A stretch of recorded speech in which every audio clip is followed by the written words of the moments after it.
Démontrons l'unicité de la solution de l'équation différentielle y' égale y avec la condition initiale f de 0 égale 1. Y' égale y, ça veut dire que la fonction dont on parle est égale à sa dérivée, parce que y' égale y, ça veut dire f' de x égale f de x pour tout x dans R. F de 0 égale 1, ça veut dire qu'en plus, l'image de 0 par cette fonction est 1.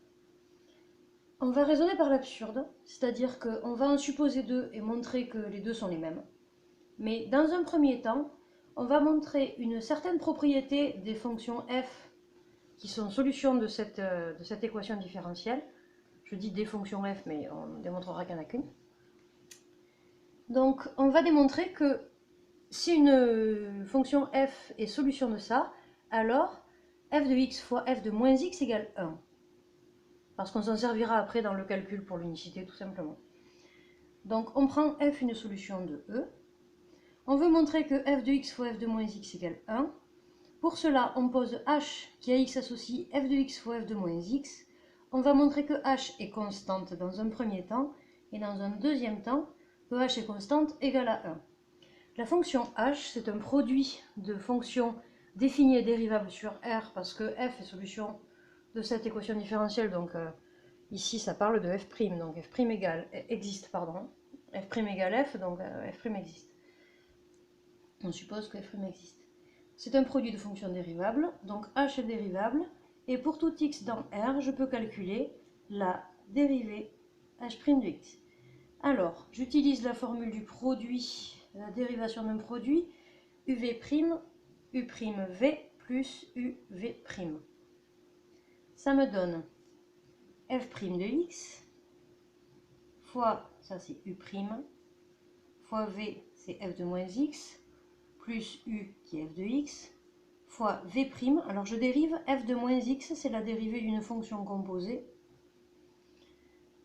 Et j'obtiens ici f' de x fois f de moins x, moins f de x, fois, f' de moins x. Mais f vérifie cette équation différentielle, donc f' et f, c'est la même fonction. Je peux donc écrire à la place de f' de x, f de x, et ici également. J'ai donc f de x fois f de moins x, moins f de x fois f de moins x. Un nombre moins lui-même, bon, ça fait 0. h' de x égale 0, donc h est constante.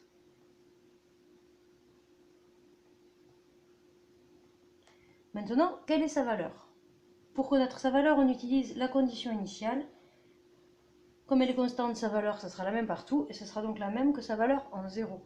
Je calcule donc h de 0 qui est égal à f de 0 fois f de moins 0. f de moins 0, c'est f de 0. Hein. Mais f de 0, c'est 1 d'après la condition initiale. Donc h de 0 égale 1. H est constante égale à 1.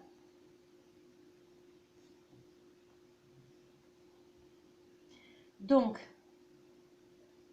quel que soit x dans R, h de x, c'est-à-dire ceci,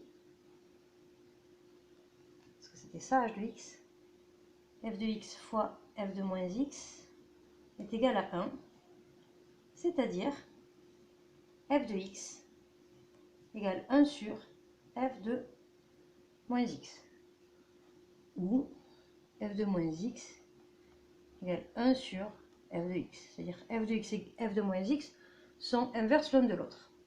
En particulier, f ne s'annule pas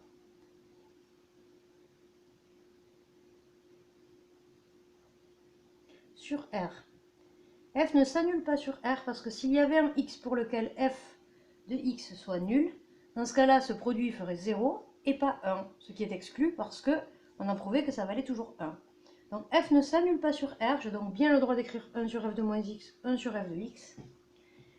Et maintenant que j'ai cette propriété, je vais démontrer que la solution à cette équation différentielle est unique. Je raisonne par l'absurde et je suppose qu'il y en a une autre. Donc soit j'ai une autre solution de E.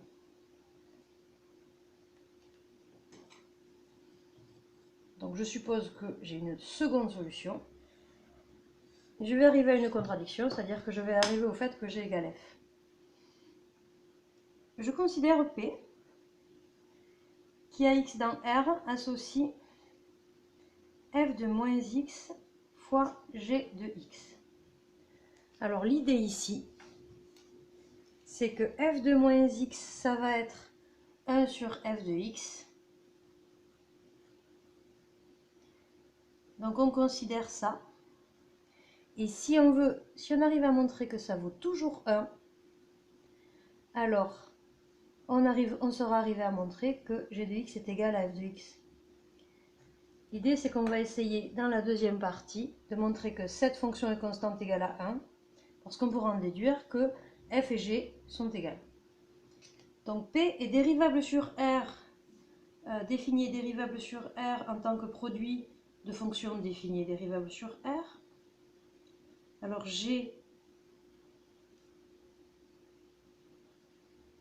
est dérivable parce que G est solution de cette équation différentielle, donc G' est bien défini. On calcule sa dérivée pour tout x dans R. On a P' de x égale, et c'est le même principe que là-haut, on utilise la formule du produit. Donc moins f' de moins x fois g de x plus f de moins x fois g' de x. C'est égal à, même chose, f est solution de l'équation différentielle, donc f' et f c'est la même fonction. G' est solution de l'équation différentielle, donc g' et g c'est la même fonction. Je peux donc remplacer mes f' par f, et quand je trouve g', je peux le remplacer par g. J'obtiens f de moins x moins f de moins x fois g de x plus f de moins x fois g de x, c'est-à-dire 0. Donc la fonction P est constante. Maintenant, il faut que je trouve sa valeur. Pour trouver sa valeur, comme tout à l'heure, je vais utiliser la condition initiale et je vais calculer P de 0. P de 0, c'est f de moins 0, c'est-à-dire f de 0, fois g de 0. F de 0, c'est 1 d'après la condition initiale ici. G de 0, c'est 1 parce que G vérifie ça aussi. Donc, P est constante égale à 1.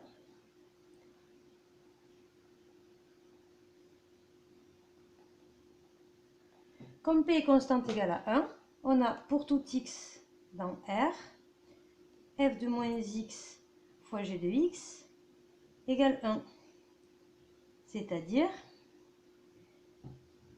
si je veux l'écrire autrement, je peux l'écrire g de x, pardon, je suis gênée par le pied de ma caméra, g de x égale 1 sur, g de x est 1 sur f de moins x.